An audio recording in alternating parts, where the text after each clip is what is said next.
This nation was founded on the principle that there are no kings in America.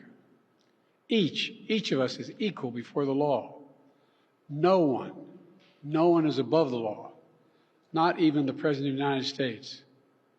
With today's Supreme Court decision on presidential immunity, that fundamentally changed. For all practical purposes, today's decision almost certainly means that there are virtually no limits on what a president can do. This is a fundamentally new principle, and it's a dangerous precedent.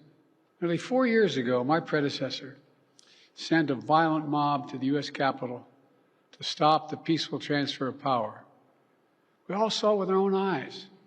We sat there and watched it happen that day. Attack on the police, the ransacking at the Capitol, a mob literally hunting down the House Speaker, Nancy Pelosi, gallows erected to hang the Vice President, Mike Pence. I think it's fair to say it's one of the darkest days in the history of America. Now the man who sent that mob to the U.S. Capitol is facing potential criminal conviction for what happened that day.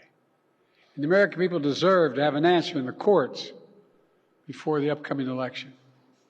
The public has a right to know the answer about what happened on January 6th before they are asked to vote again this year. Now, because of today's decision, that is highly, highly unlikely.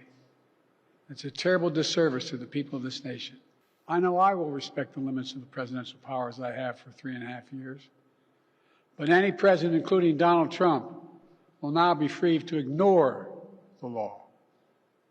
I concur with Justice Sotomayor's dissent today.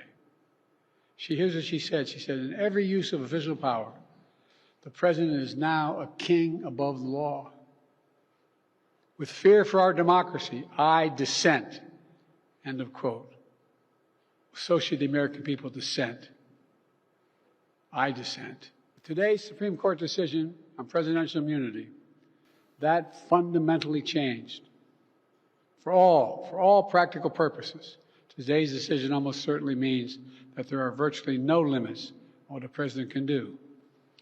This is a fundamentally new principle, and it's a dangerous precedent, because the power of the office will no longer be constrained by the law, even including the Supreme Court of the United States. The only limits will be self-imposed by the president alone.